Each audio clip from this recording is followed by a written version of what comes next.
My parents didn't just ground me. They didn't just yell at me.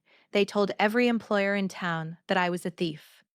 For 2 years, I couldn't get hired anywhere, and they said it was to teach me respect. What they didn't know was that my grandmother had already prepared for their betrayal. My parents didn't kick me out. They didn't disown me. They did something worse. They told every employer in town that I was a thief, and for 2 years no one would hire me. They said it was to teach me respect, but they had no idea someone had already prepared for their cruelty. My name is Pamela. I'm 25 years old, and I grew up in a town so small that secrets don't exist. News spreads faster than fire, and once your name is attached to something ugly, it sticks. From the outside, my family looked normal. My dad worked long hours. My mom volunteered at church events. We had dinner together most nights. People would say things like, "You're lucky. Your parents care so much." They were right. My parents cared. They cared about control. They cared about reputation.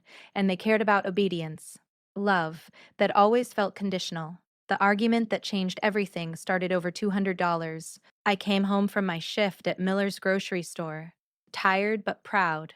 I had just calculated my savings again. I was close to my goal, close to moving out, close to breathing freely. My mom was waiting in the kitchen, holding her purse like evidence in a courtroom. "Did you take money from me?" she asked. I laughed at first. I thought she was joking. "I didn't touch your purse." Her face didn't change. "There was $200 in here. Now it's gone." "I swear I didn't." My dad stepped in from the living room. He didn't ask questions. He didn't investigate. He didn't hesitate. "If you think you're grown enough to move out," he said calmly, "you're grown enough to admit when you're wrong." That was the moment I understood something. This wasn't about money. It was about control. I tried explaining. I tried staying calm.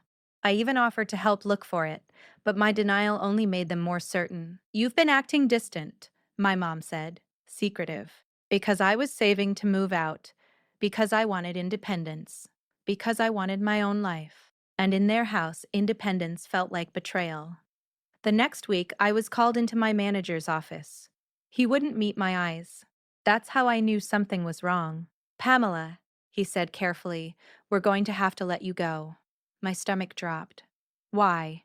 He cleared his throat. "Your parents came in." Everything inside me went cold.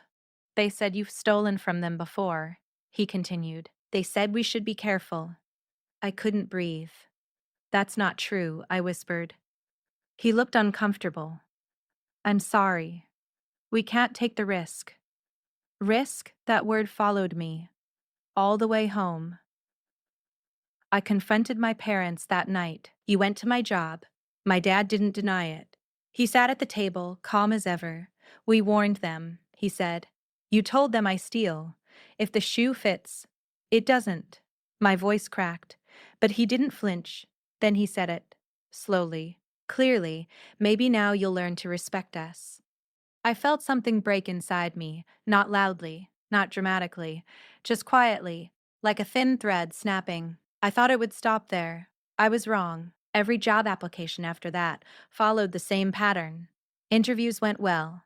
Managers smiled. They said things like, "We'll call you soon." They never did. At first, I blamed myself. Maybe I seemed nervous. Maybe I wasn't confident enough. Then one interviewer slipped. "We've heard some concerns about your honesty." My heart pounded. From who? She didn't answer. She didn't need to. In a town like mine, there was only one source. When I confronted my parents again, they didn't even pretend anymore. Dad crossed his arms. "If employers ask about character, we tell them the truth." "It's not the truth." Mom shook her head. "You need to stop playing the victim." The victim. The victim. That word made me question everything. Was I dramatic? Was I ungrateful? Was I somehow responsible for this? Other gaslighting doesn't happen all at once. It happens slowly. You start doubting your memory, your emotions, your reality. And I started wondering, maybe I deserve this. Months passed. Then a year. My savings disappeared. The notebook with my move out by 24 inches goal stayed hidden in my drawer. Friends stopped inviting me out because I always said no. I couldn't afford coffee, let alone dinner. Rumors spread quietly. I overheard two women in a store whispering, "That's her, the one who steals from her own family." I walked out without buying anything. In a small town, once a label attaches to you, it becomes your shadow. The worst part wasn't the unemployment, it was the isolation, the humiliation, the way people looked at me like I was something fragile and suspicious at the same time. At night, I would lie awake replaying my dad's words. "Maybe now you'll learn to respect us." Respect. Was this respect? Destroying my reputation? Blocking every opportunity? Making sure I never left? One evening, I overheard him on the phone. "She applies there," he was saying casually. "You should know she has a history." History. That's when I realized this wasn't temporary anger. This was a strategy. They weren't trying to discipline me. They were trying to trap me. And the scariest part? It was working. The only person who never treated me like I was guilty was my grandmother. She had always seen things others ignored. One afternoon, while I sat in her kitchen fighting tears, she held my hand. "Truth has a long memory," she said softly, "even when people pretend to forget." I didn't understand what she meant. I just nodded. Before she passed away, she squeezed my hand and whispered, "No matter what they say about you, remember who you are." At the time, I thought she was comforting me. I didn't know she was preparing me. By 25, I was exhausted. 2 years of rejection. 2 years of watching my name shrink. 2 years of feeling like the world had quietly decided I wasn't trustworthy. I almost gave up applying for jobs altogether. Almost accepted that this was my life. Until one phone call changed everything. A logistics company, just outside town, wanted to interview me. I almost didn't go because hope had become dangerous. But I didn't know yet that this interview would lead to an envelope dated 15 years ago, in my grandmother's handwriting. And inside it was the beginning of the end of my parents' control. I almost didn't go to the interview. That's the truth. Hope had become dangerous to me. Every time I allowed myself to feel it, it was taken away. Every time I believed something might change, it didn't. But something inside me whispered, "Just go. One more time." So I ironed my only blazer. The sleeves were slightly short now, but it was the most professional thing I owned. I practiced answers in the mirror. "Tell us about yourself." "I'm hardworking, reliable, detail-oriented." The word reliable almost made me laugh. If only they knew. The logistics company was just outside town limits, far enough that maybe, just maybe, my parents' voices hadn't reached there. The building looked modern, clean glass, quiet parking lot. It felt different from the small town stores I'd been applying to. Inside, everything smelled like fresh paper and coffee. The HR manager greeted me warmly. "Pamela, thank you for coming." Her smile looked genuine. That alone made me nervous. We sat down. She asked routine questions.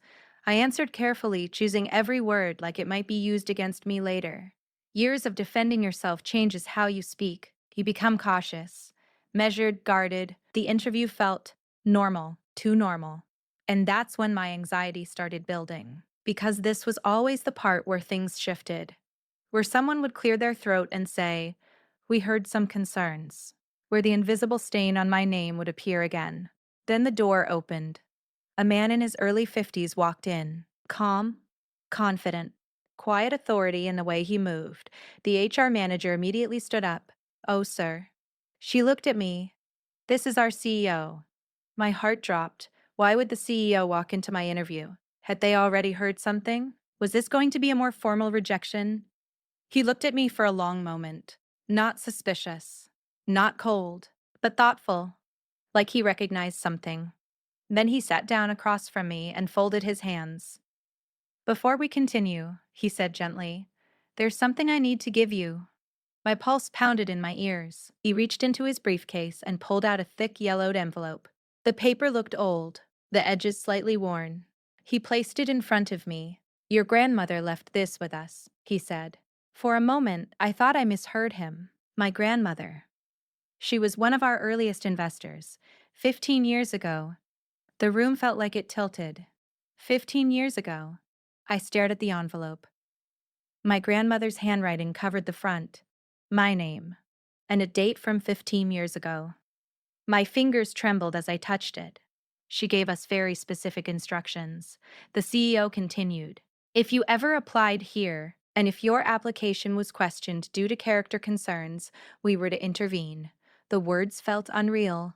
Character concerns. He knew. They knew. They knew. I couldn't breathe. For 2 years, I had been fighting alone. And now someone was telling me my grandmother had anticipated this, that she had prepared. Averaged. The CEO leaned back slightly. Your grandmother understood your parents better than most. She was concerned that one day they might try to damage your reputation to maintain control. Control.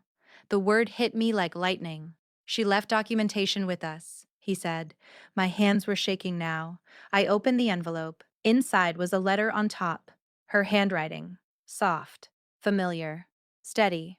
My chest tightened as I read. Pamela Patty, if you are reading this, it means something I feared has happened. I have watched your parents long enough to understand their need to control what they cannot guide. If they ever try to isolate you by harming your name, you must know this. I have prepared for that day. Tears blurred my vision. Prepared beneath the letter were documents. Notarized statements. Copies of recorded conversations. Affidavits signed by former neighbors. Even a statement from a distant cousin who once worked with my father. Every single document confirmed the same thing, that my parents had been spreading false accusations about me, that they had openly admitted they were doing it to teach her respect. My breathing grew shallow. The CEO spoke gently. We verified everything independently before calling you in. Your reputation was damaged deliberately. Deliberately. Not rumor, not misunderstanding. Strategy, proof. There was proof. For 2 years I had doubted myself. Wondered if I was somehow the problem. Wondered if I deserved it. And here, in black and white, was evidence that I had been targeted, protected. My grandmother's letter continued. This is not revenge, Pamela. This is protection. I cannot control what they choose to do, but I can make sure the truth survives longer than their lies. I broke down. Not loudly, not dramatically, just silent tears sliding down my face. Because someone had believed me. Even before the damage happened, she had believed me enough to prepare 15 years in advance. There's more, the CEO said softly. Underneath the documents were bank statements, trust paperwork. My grandmother had set aside a private trust in my name. Not enough to make me rich, but enough to ensure I would never be financially trapped. She kept it confidential, he explained. Specifically so your parents would not interfere. My hands covered my mouth. For 2 years, I had felt powerless. Now I realized something extraordinary. While my parents were trying to corner me, my grandmother had built an exit. The CEO looked at me steadily. We are offering you the position. We are offering you the position, he said. Not out of sympathy, but because your qualifications stand on their own. And because you deserve a clean start. A clean start. I had forgotten what that sounded like. I nodded, unable to speak. For the first time in 2 years, I felt something unfamiliar. Not fear, not shame, but relief. And underneath it, strength. Because this wasn't just about getting a job, this was about truth. Truth that had been waiting patiently, truth that was now stronger than their lies. But what I didn't know yet was that this envelope wasn't just protection, it was exposure. And in a small town like mine, exposure changes everything. I thought the hardest part was over the moment I got the job. I thought the envelope was the ending. A quiet win, a fresh start. But in a town like mine, nothing stays quiet for long. Especially not when the people who spread rumors for a living suddenly feel the ground shifting under their feet. And the moment I walked out of that building, the truth started moving faster than the lies ever did. After the interview, the CEO didn't just shake my hand and send me away.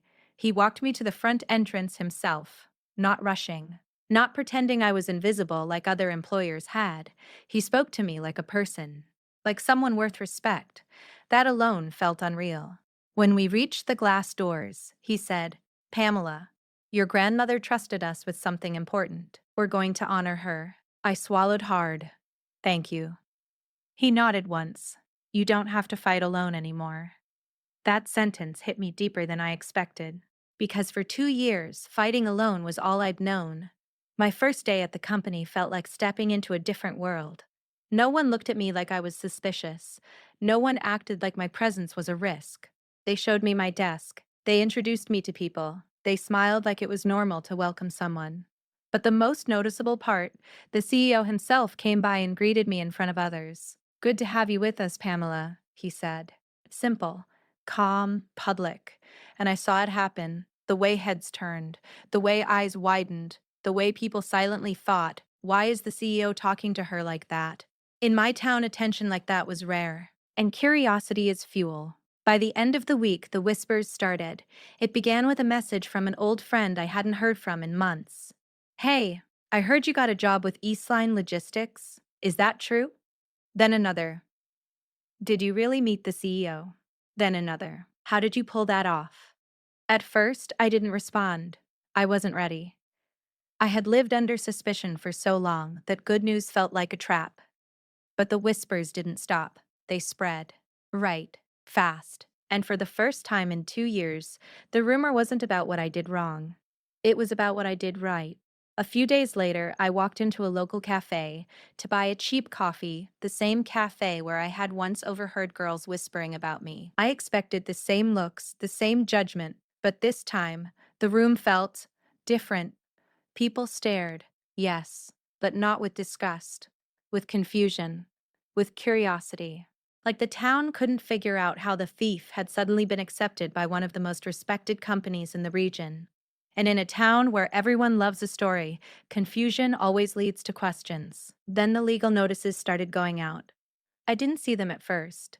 I didn't even know what was happening until the CEO called me into this office. He didn't look serious in a scary way. He looked serious in a protective way, like someone keeping a promise. We're moving forward with the next step, he told me. What step? I asked carefully. He slid a folder across the desk. These are the formal notices our legal team is sending. I opened it. Letters. Official, clear, direct. Letters. Official, clear, direct. Each one addressed to local employers in town. And my stomach tightened when I realized what they said. They stated that the accusations against me were false and documented as malicious defamation. Malicious. Defamation. I'd never heard those words connected to my life before. It sounded heavy. It sounded powerful. It sounded like something that couldn't be ignored. What does this mean? I whispered. He met my eyes. It means the truth is no longer trapped behind whispers, he said. It's now written in ink. A few days after that, it happened. The thing I didn't expect. The first apology. I was walking out of work when someone called my name. Pamela. I turned and saw Mr. Grant, an older man who owned a hardware shop. 2 years ago, I had applied there. He had smiled warmly, then rejected me without explanation. Now he looked uncomfortable. He walked toward me slowly, like he wasn't sure if I'd slam the door in his face. I got a letter, he began. My throat tightened. Yeah, he nodded, eyes avoiding mine. I want to say, I'm sorry. I shouldn't have listened to rumors. Rumors. He couldn't even say your parents. He swallowed. You deserved a chance, he said quietly. I stood there frozen, not because I wanted to forgive him, but because hearing an apology after 2 years of silent rejection, it felt like breathing after being underwater too long. I nodded once. Thank you, I said. He looked relieved, like he had done his part and could escape the discomfort. Then he walked away quickly. Not everyone apologized. Some avoided me completely. I passed a shop owner who used to ignore me, and he suddenly became very interested in rearranging boxes. I passed a woman who once stared at me like I was dangerous, and she turned her back the second she saw me. The truth has a strange power. It doesn't just expose the guilty. It exposes the weak, the ones who followed the crowd, the ones who didn't care if it was true, as long as it wasn't them. And then, like a wave rolling across town, people started connecting the dots, because the legal letters didn't just say the accusations were false. They hinted at something worse, that someone had spread those accusations intentionally, that someone had been caught, that someone had proof against them. And in a town full of bored minds, someone, in a town full of bored minds, someone quickly became a name. My parents' names. I didn't hear it directly at first, but I felt it. The shift made her. A neighbor who used to avoid me suddenly smiled too hard and said, "Good morning." A church lady who once looked at me with pity now looked nervous. And one afternoon, I got a message from someone I barely remembered from high school. "Is it true your parents lied about you?" I stared at the screen. My hands were shaking. Because that was it. That was the moment I realized the town wasn't just curious anymore. The town was turning. And my parents, the same people who used gossip like a weapon, were about to face what it feels like to be on the other side of it. That night, my phone buzzed. A call. Dad. I stared at his name on the screen. My chest tightened. For 2 years, he had controlled the narrative. Now he was calling me, not as a father, as a man who sensed his power slipping. I didn't answer. The phone rang again. Then a message appeared. "Call me. We need to talk." My stomach twisted. He didn't need anything when I was starving. Alone. Rejected. Now he needed to talk. Now he needed control back. And for the first time in years, I didn't feel afraid. I felt something else, a quiet certainty. Because I knew something he didn't. The truth had finally started moving. And it wasn't going to stop. My father called 3 more times that night. I didn't answer. For 2 years, I had begged them to listen to me, begged them to stop, begged them to believe me. Now suddenly, they needed to talk, begged them to believe me. But something had shifted inside me. I wasn't desperate anymore. I wasn't cornered anymore. And they could feel it. The next morning, I got another call. Not from my father. From an unknown number. I almost ignored it, but something told me to answer. "Hello. Pamela, this is Mr. Halpern. I'm an attorney representing your parents." My spine went stiff. Attorney, so this was bigger than phone calls now. "Yes," I said carefully. "I believe it would be productive if we scheduled a meeting," he continued. "There have been developments." The developments, that was one way to describe it. "What kind of meeting?" I asked. "A discussion regarding the letters sent to local businesses. Your parents are concerned about reputational harm." I almost laughed. Reputational harm. That was the first time anyone had used those words in reference to them. "Concerned?" I repeated. "Yes. They feel the situation has escalated unnecessarily. 2 years of destroying my name was necessary. 2 years of destroying my name was necessary. But defending myself wasn't." I took a slow breath. "I'll think about it," I said, then hung up. That evening, I met with the CEO and the company's legal advisor. I wasn't alone this time. That made all the difference. "They want a meeting," I explained. The legal advisor nodded calmly. "We expected that." "You did?" "Yes," he said. "People who rely on control rarely expect consequences. When consequences arrive, they panic." That word hit hard. Panic. For years, I had lived in quiet fear. Now they were the ones unsettled. The advisor leaned forward. "If you attend this meeting, it won't be emotional. It will be factual." For 2 years, everything had been emotional accusations. Now it would be documentation, proof, records, signed statements. Paper doesn't argue. It doesn't yell. It just sits there and tells the truth. The meeting was scheduled for Friday afternoon. Neutral office space. Neutral table. Neutral chairs. But nothing about it felt neutral. When I walked in, my parents were already seated across the room. For a second, I almost saw them the old way. Powerful. Intimidating. Certain. But something was different. Dad wasn't leaning back confidently. He wasn't relaxed. He looked tense. Mom's eyes were red, like she hadn't slept. Their attorney sat beside them, flipping through a folder. And for the first time in my life, I didn't feel smaller than them. We sat down. The silence felt thick. Dad tried to smile. "Pamela," he said softly, like we were just having family dinner, "this has gotten out of hand." I didn't respond. The legal advisor beside me spoke instead. "This meeting is being documented," he said calmly. We're here to clarify facts. Facts, not feelings. Not accusations. Facts. Mom sniffed quietly. We were only trying to guide her. Guide me. The word made my stomach twist. By telling employers I steal. I asked, my voice steady. Dad's jaw tightened. You were acting out, he said. You were secretive. I was saving to move out. That's not the point. It is the point, I said. For once, I didn't raise my voice. I didn't shake. I didn't plead. I just stated it. And that made him more uncomfortable than yelling ever had. The attorney cleared his throat. There seems to have been a misunderstanding that escalated, he said smoothly. Perhaps we can resolve this privately. The company's legal advisor slid a small device onto the table. A recorder, and pressed play. Dad's voice filled the room, clear, unmistakable. Tell them she steals. She needs to learn respect. The silence afterward felt heavier than anything I'd experienced in 2 years. Dad's face went pale. Mom covered her mouth. That was taken out of context, Dad muttered. The advisor calmly placed notarized statements on the table, signed affidavits.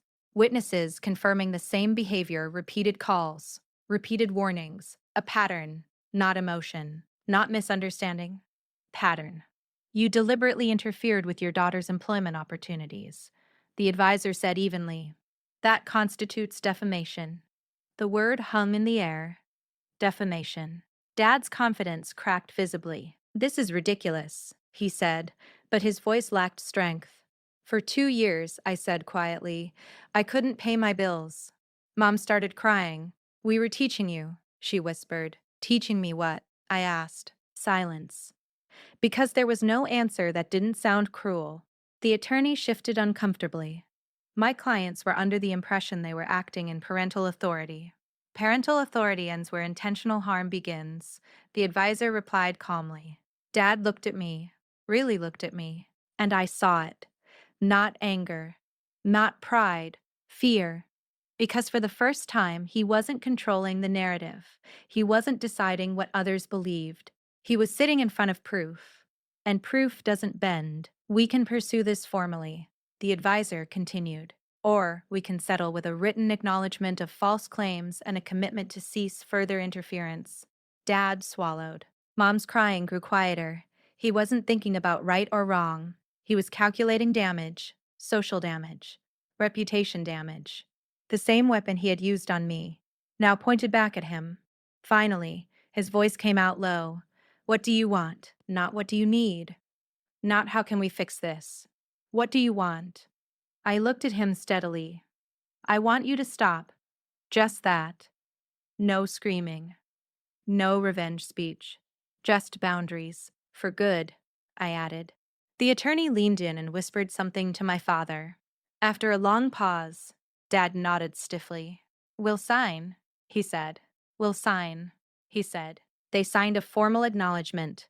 They signed a commitment not to interfere with my employment or reputation again.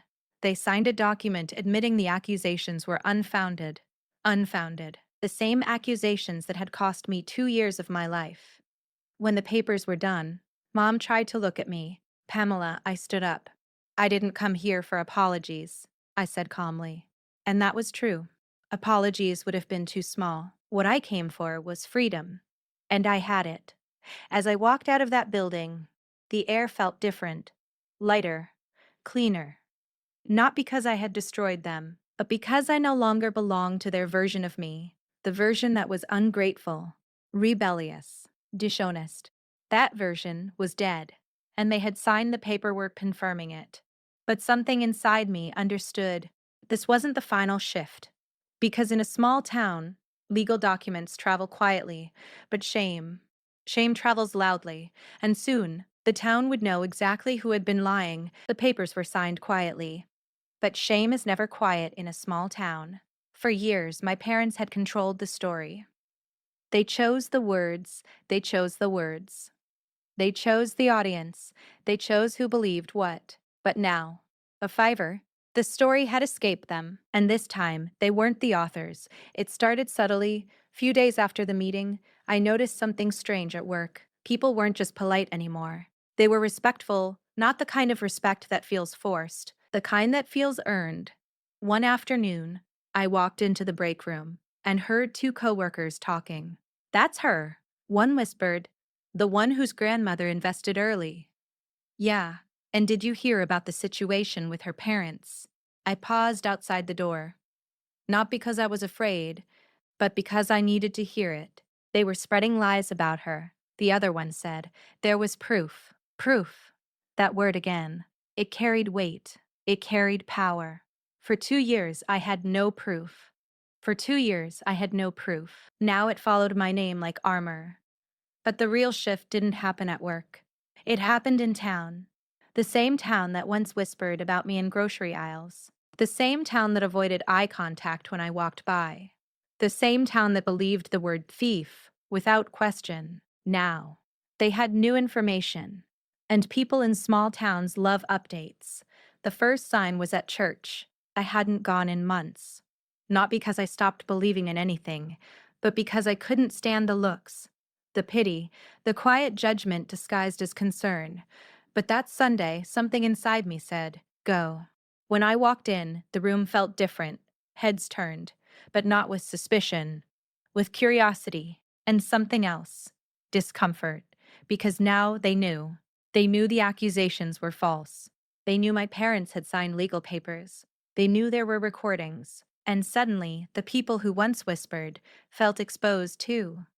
After the service, Mrs. Carter approached me.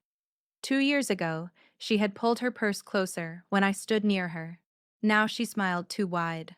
Pamela, dear, she said gently, I just want you to know I always believed there was more to the story. I looked at her calmly. She hadn't believed that. But I didn't need to correct her. I appreciate that, I said simply, because I wasn't here to humiliate anyone. I wasn't here for revenge in the dramatic sense. The truth was doing enough on its own. Then came the grocery store moment. The same store that fired me without letting me defend myself. I walked in to buy something small. The manager spotted me immediately. He hesitated, then walked over. Pamela, he said awkwardly. Yes. He swallowed. I received the legal clarification. Interesting choice of word. I see. I replied. He looked embarrassed. I should have handled things differently. Maybe, but he didn't. And that mattered. I nodded once. I understand you had to make a decision, I said calmly. But inside, something powerful settled. I wasn't begging for approval anymore. I wasn't trying to prove myself. They were the ones explaining. They were the ones adjusting their tone. Meanwhile, my parents were experiencing the opposite shift. Wherever they went, people knew. Not loudly, not dramatically, but quietly. Neighbors stopped lingering in conversation. Friends avoided certain topics. Invitations became fewer, not because the town hated them, but because the town didn't trust them the same way anymore. And in a place where reputation is currency, that's devastating. I heard about it from a mutual acquaintance. Your dad tried to joke about it, she told me one afternoon. But no one laughed. I pictured it. Dad, smiling stiffly, trying to downplay everything. But the laughter didn't come, because once people realize you lied, every past story becomes questionable. Every past warning becomes suspicious. And trust, once cracked, doesn't repair easily. Then something happened I didn't expect. My mother showed up at my apartment, no phone call, no warning, just standing outside my door. When I opened it, she looked smaller somehow. Less sharp, less certain. Can we talk? She asked quietly. I didn't invite her in. We stood in the hallway. She avoided eye contact. People are talking, she said. I didn't respond. We didn't think it would go this far. Go this far. 2 years of blocking my life. 2 years of isolation. 2 years of humiliation. And this was too far. You didn't think about how far it went for me, I said calmly. Her eyes filled with tears. We were trying to protect you. We were trying to protect you. From what? I asked. She didn't answer, because there was no enemy, except the one they created. I can't undo what happened, she whispered. I studied her face. For the first time, she looked unsure of her authority. Like the ground she stood on wasn't solid anymore. You don't have to undo it, I said quietly. You just have to live with it. I said quietly. You just have to live with it. Not cruel, not harsh, just honest. Because consequences don't disappear when regret arrives. After she left, I stood alone in my apartment, and I felt something I hadn't allowed myself to feel in a long time. Peace. Not dramatic victory, just peace, because I wasn't fighting anymore. I wasn't defending myself. The truth was handling that now. Weeks passed, the town adjusted, the whispers changed direction, and something fascinating happened. People began to treat me like someone resilient, like someone strong, like someone who survived something unfair. The same story that once made me small now made me powerful. And my parents, they weren't destroyed, they weren't ruined, but they were quieter, more careful, less certain. And that shift was louder than any revenge speech I could have given. One evening, I passed my father in a parking lot. He looked at me, really looked at me, not with anger, not with dominance, but with something unfamiliar. Respect, the very thing he tried to force out of me through fear. Now standing in front of him naturally, earned, unshaken, he didn't speak, neither did I, because nothing needed to be said. The lesson he tried to teach me had turned into the lesson he had to learn. And the truth wasn't just catching up anymore. It had arrived. For 2 years, I lived as a warning. That's what I was. A warning to myself, a warning to others. A story parents could twist and say, see what happens when you don't listen. But after the papers were signed, after the town shifted, after the truth stood on its own, something inside me changed. I stopped being their lesson, and I became my own person. It didn't happen in one dramatic moment. There was no big speech, no final argument, no shouting. It happened quietly, like most important changes do. One morning, I woke up before my alarm. The sunlight was coming through my apartment window. Not my parents' house. My apartment. A place I paid for. A place no one could threaten to take away. And for the first time in years, my chest didn't feel heavy. There was no invisible weight pressing down on me. No silent fear of who might be calling my next employer. No anxiety about what rumor might surface. The fear was gone. Not because I fought louder, but because the truth had finally outlived the lie. Work became more than just a paycheck, it became proof. Every task I completed, every meeting I handled, every compliment I received, it wasn't about proving them wrong anymore. It was about proving myself right. One afternoon, the CEO stopped by my desk again. How are you settling in? He asked. I'm good, I replied honestly. He studied me for a moment. You carry yourself differently now, he said. I paused. Maybe I did. Because I wasn't shrinking anymore. I wasn't apologizing for existing. I wasn't explaining myself before anyone asked. I feel different, I admitted. I nodded. Your grandmother would be proud. That sentence stayed with me long after he walked away. I started thinking about her more often, about the envelope, about the way she had planned 15 years ahead. She didn't try to fight my parents directly. She didn't argue with them. She didn't try to control them. She simply prepared for truth to win in the long run. That was her power. Patience. She understood something I didn't at 23. Control built on fear eventually collapses, but protection built on love, but lasts. My parents tried reaching out again a few times, not aggressively, not demanding. Softer. A message here, a call there. I didn't block them, but I didn't rush to respond either. Because something had shifted, I wasn't reacting anymore. I was choosing, and that choice felt stronger than anger ever could. One evening, I agreed to meet them for coffee, neutral ground, public space, not because I needed closure, but because I wanted to see how it felt. When they walked in, they looked older, not physically, but emotionally, less certain, less sharp. Dad sat down slowly. Mom avoided eye contact. For a moment, none of us spoke. Then Dad cleared his throat. We went too far. No long speech. No excuses. Just 4 words. We went too far. 2 years of damage summarized in one quiet admission. I studied him carefully. He wasn't proud. He wasn't defensive. He looked tired. And maybe that was consequence enough. I'm not here to punish you, I said calmly. I just needed you to stop. Mom nodded quickly. We stopped. And I believed her, because fear no longer motivated them. Accountability did, but forgiveness. Accountability did, but forgiveness. That was different. Forgiveness isn't automatic. It doesn't arrive just because someone says sorry. It arrives when you no longer feel chained to what happened, and I wasn't fully there yet. I need space, I told them. Dad nodded. This time, he didn't argue, didn't correct me, didn't challenge me. And that was the clearest sign of change. And that was the clearest sign of change. And that was the clearest sign of change. And Dow, as months passed, the town stopped buzzing about it. People moved on. New gossip replaced old gossip. That's how small towns work. But my story stayed with me, not as shame, as strength. Because I realized something important. For 2 years, I thought I was powerless. But I wasn't. I endured. I didn't become bitter. I didn't become cruel. I didn't start lying back. And that mattered. Because when truth finally surfaced, I could stand behind it completely. No guilt, no secrets, no cracks. One afternoon, I visited my grandmother's grave.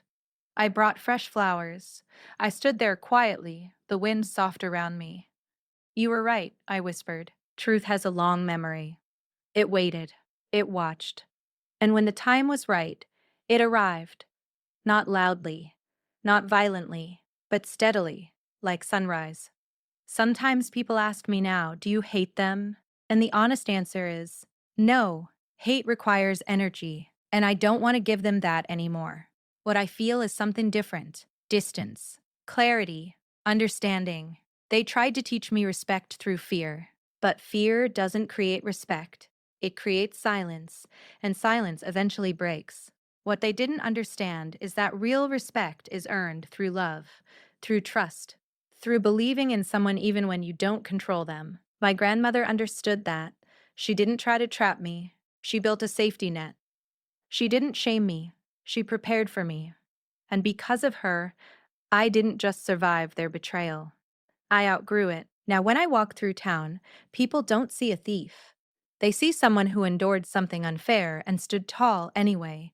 And when I pass the grocery store that once fired me, I don't feel anger anymore. I feel gratitude. Because if that hadn't happened, I might never have discovered how strong I actually was. My parents thought they were writing my ending. They thought if they controlled the narrative long enough, I would shrink into it. But someone else had already written a better one built on patience, on proof, on quiet strength, and the greatest lesson of all: you don't have to destroy people to win. Sometimes you just have to outlast their lies. And when the truth finally catches up, it doesn't shout. It stands. People think revenge is loud. They imagine shouting. They imagine humiliation. They imagine someone falling apart publicly. But the most powerful kind of revenge is peace. And that's the part my parents never saw coming. A few months after everything settled, something unexpected happened. Dad lost his position at work. Not because of a scandal, not because anyone reported him, but because trust around him had quietly weakened. When leadership roles opened up, he wasn't chosen road. When important decisions were made, he wasn't included. No one said it directly. But in a small town, reputation is everything. And once people know you can twist the truth about your own child, they start wondering what else you're capable of. I didn't celebrate when I heard. I didn't smile. I didn't feel victorious. I just felt the wear. This is what consequences look like. They're not dramatic explosions. They're slow shifts, doors closing quietly, opportunities drifting away, the same way mine once did. One evening, Dad called again. This time, I answered. His voice sounded smaller than I remembered. I've been thinking, he said. That's good, I replied calmly. There was a long silence. I thought fear would keep you close, he admitted. That sentence hit harder than anything else. Not because it shocked me, but because it confirmed what I had known all along. You didn't want respect, I said quietly. You wanted control. He didn't argue, and that silence told me everything. I don't expect forgiveness, he continued. I want to understand how you're doing. It was the first time he asked about me without judgment attached. I'm doing well, I said, and I meant it. Not financially, not socially, but internally. Not socially, but internally. I don't hate you, I added, but I won't go back to who I was. That was my boundary. Clear, calm, final, clear, calm, final. He exhaled slowly. I see that now. And for the first time in my life, he actually did. My mother started volunteering more, not to fix her image, but because she needed somewhere to place her guilt. We ran into each other at a community event one afternoon, but she looked at me like she wanted to say something big, but instead she just said, "You look strong." I smiled slightly. It's about surviving something unfair without becoming unfair yourself. At work, things continued to grow. I earned promotions. I handled projects confidently. And one day, during a company event, the CEO told a story about resilience. He didn't use my name, but he glanced at me when he said it. Sometimes, he said to the room, the people who endure the most doubt become the strongest leaders, not because they were protected from hardship, but because they learned who they were in spite of it. I felt my throat tighten. Because that was it. That was the lesson. That was the lesson. My parents tried to define me through accusation. But hardship forced me to define myself instead. And once you know who you are, no rumor can rewrite it. I still visit my grandmother's grave once a month. Not out of sadness, out of gratitude. She understood something powerful. She didn't fight fire with fire. She fought manipulation with preparation. She didn't try to destroy my parents. She simply made sure their lies wouldn't outlive the truth. And that's wisdom. Looking back now, I realized something else. If my parents had succeeded completely, if no one had believed me, if no envelope existed, would I still be strong? I think so. Because even during those 2 years, when I had nothing, I didn't become what they accused me of. I didn't steal. I didn't lie. I didn't turn cruel. And that matters. Character isn't built when life is easy. It's revealed when life is unfair. Now, when I walk through town, the looks are different. Not because I demand attention, but because my story became something else. Not a scandal. Not gossip. A reminder. People remember what happened. Parents talk about it carefully. Not as a warning to children anymore, but as a warning to themselves. Because control can backfire. Because fear can collapse. Because lies eventually lose their balance. Because lies eventually lose their balance. One afternoon, I passed my father again in that same parking lot. This time, he nodded at me first, not as a superior, not as a teacher, but as an equal. Not as a teacher, but as an equal.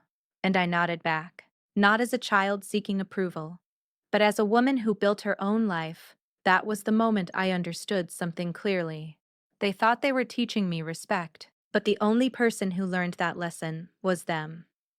If you're listening to this and you're stuck in a situation where someone is trying to control your name, where lies feel louder than truth, remember this.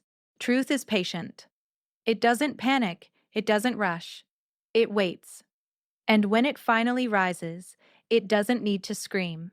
It stands on its own, just like you will. My parents tried to write my ending, but someone who loved me quietly wrote a better one. And in the end, I didn't win because they lost. I won because I refused to become what they said I was. And that's a victory no one can take away. If this story moved you, if you believe that patience, truth, and quiet strength always win in the end, then remember this. Sometimes the best revenge isn't destruction, it's becoming untouchable. Time does something strange to pain. It doesn't erase it, it reshapes it. Months passed after everything settled. The town moved on. The gossip slowed. The tension faded into routine. But inside me, something continued evolving. Because what happened wasn't just about losing a job. It wasn't just about my parents signing papers. It was about identity. And identity doesn't repair overnight. For a long time, I defined myself by what happened. I'm the girl whose parents ruined her reputation. Even after the truth came out, that label lingered in my mind. Trauma doesn't disappear just because the world apologizes. It whispers at night. It questions your worth when something small goes wrong. One afternoon at work, I made a minor mistake on a report. Nothing serious, something easily fixed. But my chest tightened immediately. My thoughts raced. Maybe you are careless. It shocked me. Because even with proof, even with validation, part of me still feared being found out. It buries itself deep. That night, I sat alone in my apartment and opened my grandmother's letter again. I had memorized parts of it. But one line stood out differently this time. You are not what others project onto you. You are what you consistently choose to be. Consistently choose. That was the key. Not once, not when convenient, but consistently. For 2 years, under pressure, humiliation, and isolation, I chose not to become bitter. I chose not to steal out of desperation. I chose not to lie back. That consistency defined me more than their accusations ever could, and suddenly I felt something click into place. My identity wasn't the girl who survived lies. My identity was someone who stayed honest when it would have been easier not to. That realization changed everything. I started volunteering at a youth mentorship program a few towns over, not because I wanted recognition, but because I remembered what it felt like to doubt myself. There was a teenage girl named Ava who reminded me of myself, quiet, guarded, defensive in subtle ways. One afternoon, she admitted something small. My parents think I'm always lying, she said quietly, even when I'm not. My heart tightened. I didn't tell her my whole story. I didn't need to. I just looked at her and said, then stay honest, even when it's unfair. She frowned. What if they never believe me? Then your honesty becomes your power, I said. Because I had lived that truth, and I realized something important in that moment. My grandmother's legacy wasn't just the envelope. It wasn't just the trust fund. It was the example, the quiet strength, the long game. She didn't fight loudly. She prepared wisely. And now I was doing the same. As the year passed, my relationship with my parents shifted into something unfamiliar. Not close, not warm, but respectful, careful, measured. They no longer corrected my tone. They no longer questioned my decisions. When I mentioned applying for a leadership role at work, my father simply said, "That sounds like a good opportunity." No hidden meaning, no sarcasm, just acknowledgement. And that subtle shift told me something powerful.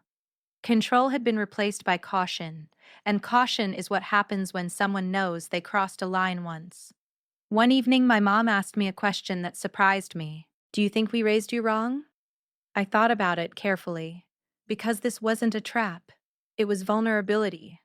I think you were afraid, I said honestly. Afraid of what? She asked softly. Afraid of losing control. Afraid that if I became independent, you'd lose your place in my life. We thought discipline meant protection. And sometimes it does, I replied gently. But not when it destroys trust. She nodded slowly. That conversation didn't fix everything. But it built something new. Accountability without shouting. Understanding without excuses. And maybe that was growth. At work, I eventually earned the promotion I had hoped for. When the announcement was made, the CEO shook my hand firmly. You earned this, he said. And this time, I didn't feel like an imposter. I didn't hear old accusations echoing in my head. I felt solid, steady, capable. Because the truth had been tested, and so had I. One afternoon, I drove past the old grocery store again, the one that fired me without letting me defend myself. I didn't feel anger. I didn't feel sadness. I felt perspective. If that hadn't happened, I might have moved out quietly, taken a normal job, lived a smaller version of my life. Instead, I was forced to grow, forced to define myself without external approval, forced to define myself without external approval, forced to understand that reputation can be attacked, but character cannot be borrowed or stolen. It can only be lived.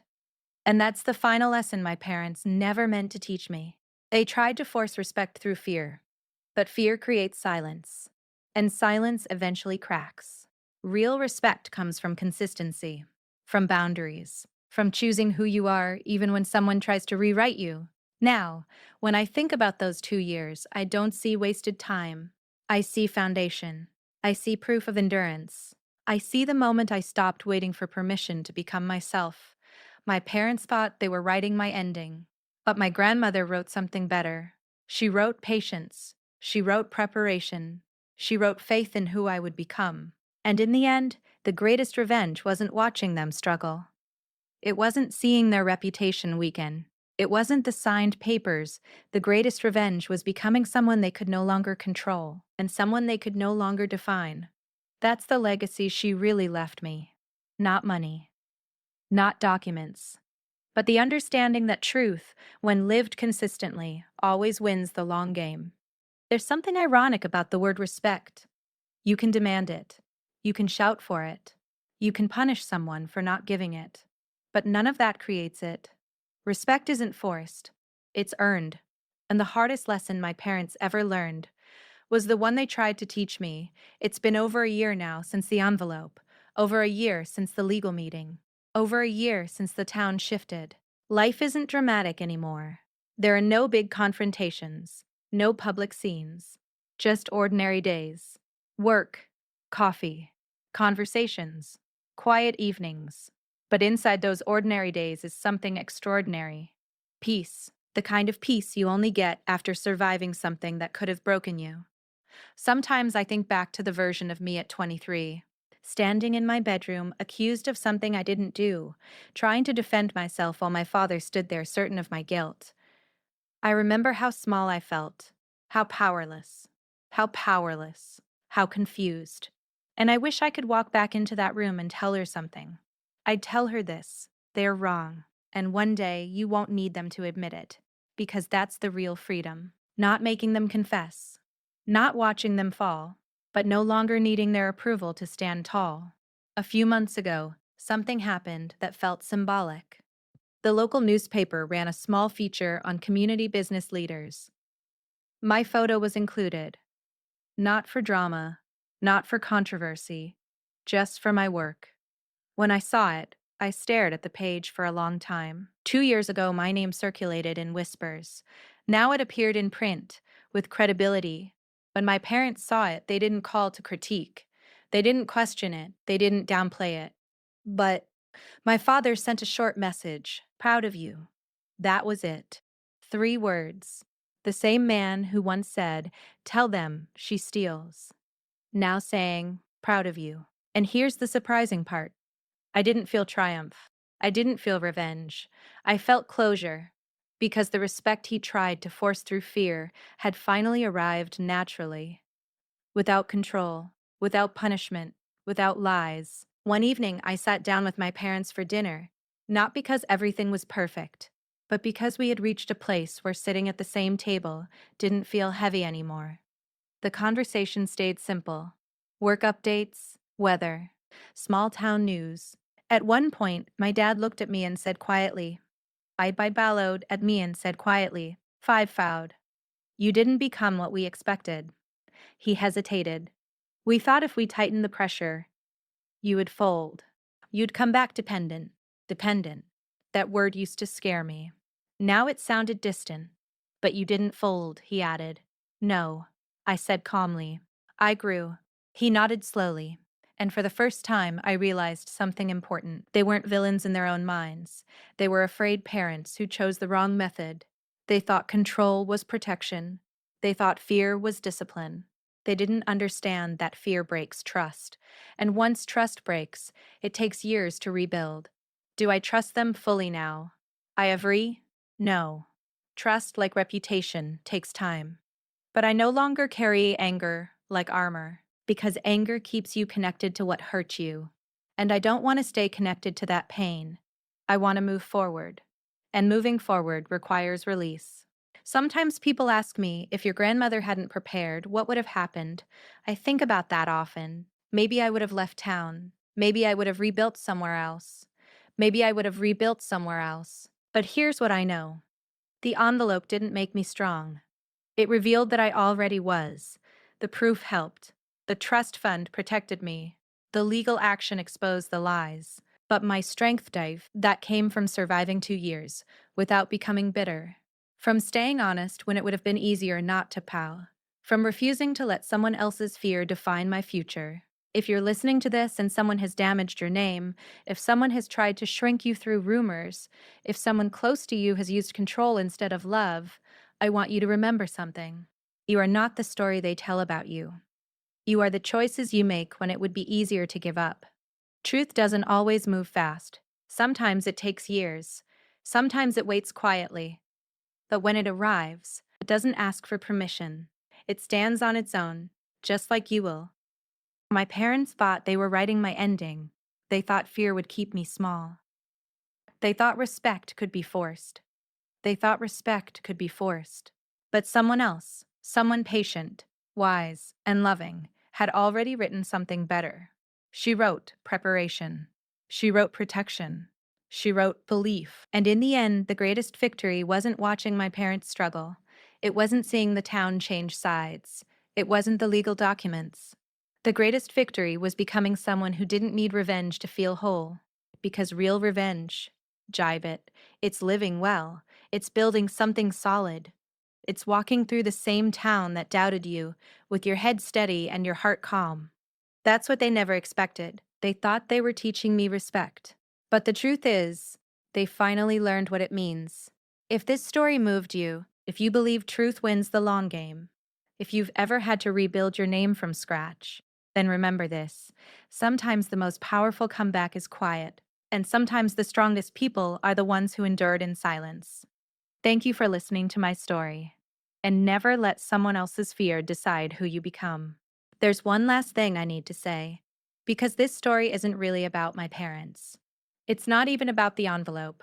It's about what happens when someone tries to shrink you, and you refuse to stay small. That's how long I lived under a lie.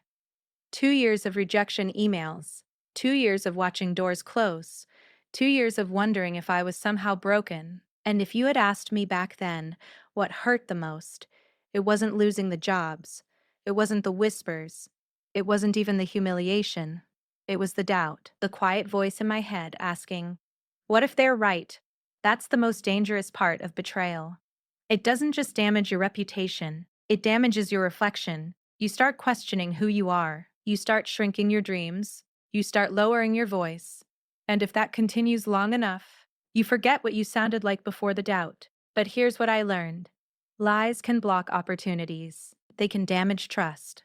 They can isolate you, but they cannot rewrite your character. Only you can do that. And for 2 years, even when I felt defeated, I didn't become what they accused me of. That mattered more than I understood at the time. Because when truth finally arrived, there were no cracks in my foundation, no hidden secrets, no shame waiting to surface, just consistency. And consistency is power. My grandmother didn't just leave me documents. She left me a strategy for life. Play the long game. Don't panic when lies spread fast. Truth doesn't sprint. It walks steadily. And steady things last longer. She understood something most people don't. You don't fight control with chaos. You fight it with preparation. You don't destroy people to win. You build yourself so strong that their damage doesn't stick. And that lesson that's bigger than my story. A few weeks ago, something happened that made me realize how far I've come. A new employee at work made a mistake. A small one, nothing serious.